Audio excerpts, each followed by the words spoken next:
Ya, terima kasih Anda masih bersama kami di Newsroom JAK TV. Baik Bang Frits, kita akan maju ke perbincangan. Tadi Anda mengatakan sempat ada black campaign. Nah, tindakan apa yang dilakukan oleh Bawaslu sejauh ini memang telah dilakukan kepada para oknum ini? Iya, sampai dengan sekarang kita misalnya, kita itu telah menerima hampir 765 laporan pelanggaran. Ya. Di mana kemudian dari situ ada yang dianggap pelanggaran administrasi, ada yang pelanggaran pidana misalnya. Dari pelanggaran pidana ada 64 yang masuk ke Sentra Gakumdu, dan dari situ ada 21 yang maju ke pengadilan misalnya. Dari 21 pengadilan itu kan ada yang sudah diputus itu. Ya. Nah, misalnya tentang politik uang. Politik uang itu ada 9 orang yang sudah terpidana penjara. Baik karena dia menyerahkan uang langsung secara amplopnya, jadi amplop untuk segera memilih. Itu ada kasus di Kuningan, Ya. atau menyerahkan benda dalam bentuk, misalnya dalam bentuk sarung, ataupun dalam materi lain. Dan itu juga ada. Jadi sejauh ini sudah terjerat 9 kasus Bang ya? 9 kasus. Aha, baik. 9 kasus.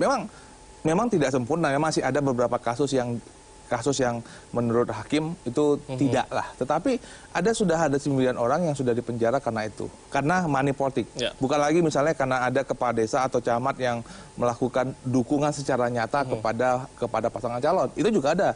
Atau misalnya juga karena perusakan alat peraga. Itu juga ada. Ya. Nah, jadi ada 21 yang sudah ada putusan dari pengadilannya. Nah, dan itu kan memberikan message kepada seluruh masyarakat yang artinya adalah bahwa jangan coba-coba untuk melakukan tindakan seperti itu. Kepolisian dan kejaksaan serta juga bersama dengan Bawaslu di dalam Sentra Gakumdu itu bekerjasama untuk melakukan fungsi pengawasan. Baik. Contoh yang paling gampang itu di Sulawesi Selatan.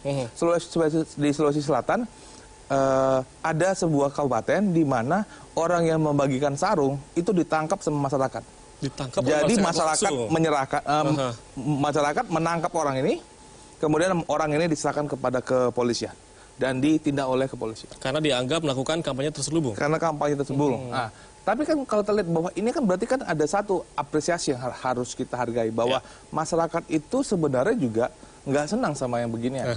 Iya kan? Benar. Bahwa ada masanya, dan sekarang kita sedang dalam bulan suci Ramadan misalnya. Dan yang kedua, tindakan tegas daripada kepolisian dan kejaksaan untuk tetap menindaklanjuti hal-hal seperti itu gitu loh. Jadi bisa dikatakan sanksi sosial memang terjadi di masyarakat secara langsung begitu secara otomatis. Baik. Bang Adi, ini tadi Bang Frits sempat mengatakan bahwa 765 kasus telah dilaporkan dan juga ada 21 kasus sudah diputuskan oleh hakim, namun 9 kasus juga sudah fix begitu ya, bisa dikatakan. Nah, bagaimana Anda melihat hal ini? Ya, mestinya ini jadi warning dan jadi pintu masuk sebenarnya untuk menjerat begitu banyak kasus yang bagian dari pelanggaran pemilu. Kan sebenarnya hampir setiap pergelaran demokrasi elektoral kita selalu mendengar money politik, ada suap, sembako dan semacamnya. Tapi yang berujung di penjara kan sedikit. Betul. Nah, 9 orang mestinya menjadi penanda rasa takut untuk tidak dilakukan berulang oleh siapapun yang bertarung di Pilkada 2018 yang akan datang. Itu satu hal. Yang kedua, bisa saja orang pura-pura tidak tahu bahwa ada regulasi yang melarang itu. Ada juga yang memang sengaja melakukan begitu ya untuk memanipulasi bahwa mereka seakan-akan memang tidak mengetahui tentang hal ini. Nah, kalaupun toh ada sosialisasi surat edaran yang berkaitan dengan larangan kampanye, memberikan sedekah sodako, yang itu ada embel-embel kampanyenya, misalnya seperti di Sumatera Utara. Bawaslu-nya itu dilaporkan ke polisi gara-gara menyampaikan surat edaran tidak boleh memberikan sodako, sembako selama Ramadan, dilaporkan begitu ya. Dan tidak boleh berkampanye di masjid. Itu dianggap sebagai melakukan penista agama. Itu ada kasusnya sampai sekarang. Ini menurut saya ironi, padahal itu adalah perintah undang-undang. Siapapun kalau mau nyumbang ya lillahi ta'ala. Kalaupun toh datang ke tempat ibadah, musola, masjid, dia sudah cukup beribadah tanpa berkampanye. Berkampanye itu menyampaikan visi misi, mengajak untuk memilih gitu ya, mengidentifikasikan sesuatu pada orang lain untuk datang ke TPS memilih dirinya. Inilah yang kemudian memang harus dipahami secara utuh. Makanya kemudian saya selalu ingin memaknai Bang bahwa Ramadan ini harus dijadikan momentum bagi kita. Harus melahirkan satu pesta demokrasi yang menurut saya harus luar biasa gitu ya. Harus dijauhkan dari anasir-anasir pelanggaran yang memang sangat luar biasa terjadinya, Mas. Itu yang kedua. Yang ketiga yang menurut saya yang paling penting adalah ini soal civic engagement. Bahwa semua di antara kita memang harus terlibat memusuhi yang begini. Betul. Ini nggak bisa ditolerir lagi. Sudah berapa kali kita terlibat begitu ya, mengalahkan pesta demokrasi yang cukup luar biasa. Tapi pada saat yang bersamaan kita selalu melakukan hal yang sama, yaitu kecurangan-kecurangan, manipulasi dan semacamnya. Makanya kemudian kita tentu berharap di bulan Ramadan yang penuh berkah ini lahirlah satu pesta demokrasi yang mampu menunjukkan pada dunia dan publik itu bahwa pesta demokrasi kita ini ya penuh dengan kualitas, bukan dengan tipu-tipu dan manipulasi. Tapi yang paling penting menurut saya, kenapa teman-teman Bawaslu memberikan surat edaran misalnya tidak melakukan kampanye terselubung seperti memberikan sembako, sedekah dan lainnya. Ini kan dulu ikhtiar baiknya adalah mengurangi ongkos politik yang mahal. Iya, benar. Biar tidak semua kandidat itu menjadikan pilkada itu hanya melulu logistik dan uang. Itu salah satu itu yang paling penting message-nya. Ya.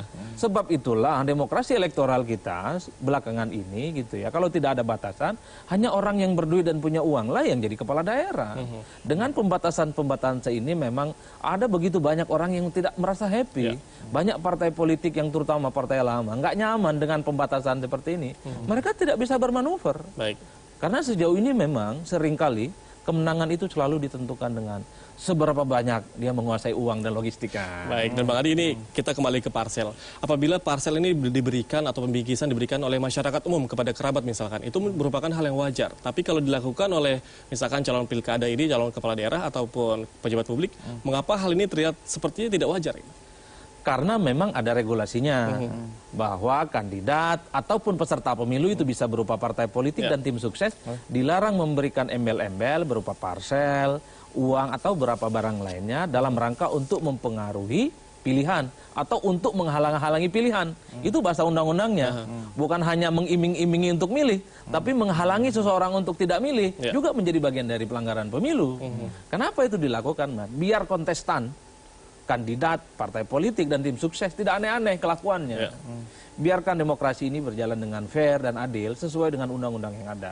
Kita tahu bahwa proses pembentukan undang-undang pilkada ini kan penuh darah dan air mata. Betul. Untuk apa kalau hanya sebatas pajangan? Tapi kemudian tidak diimplementasikan oleh para penyelenggara dan tidak dipantau oleh masyarakat. Inilah yang kemudian menurut saya ke depan pendekatannya memang salah satunya adalah pendekatan elit. Bahwa ingat loh, partai politik harus sadar, berkomitmen. Mereka setiap pilkada selalu mengikrarkan diri bahwa akan menciptakan pilkada yang berkualitas tanpa money politik gitu ya, membangun demokrasi yang sehat. Jangan hanya lip service. Lakukan itu. Stop itu kandidat untuk tipu-tipu dengan politik uang dan sembako.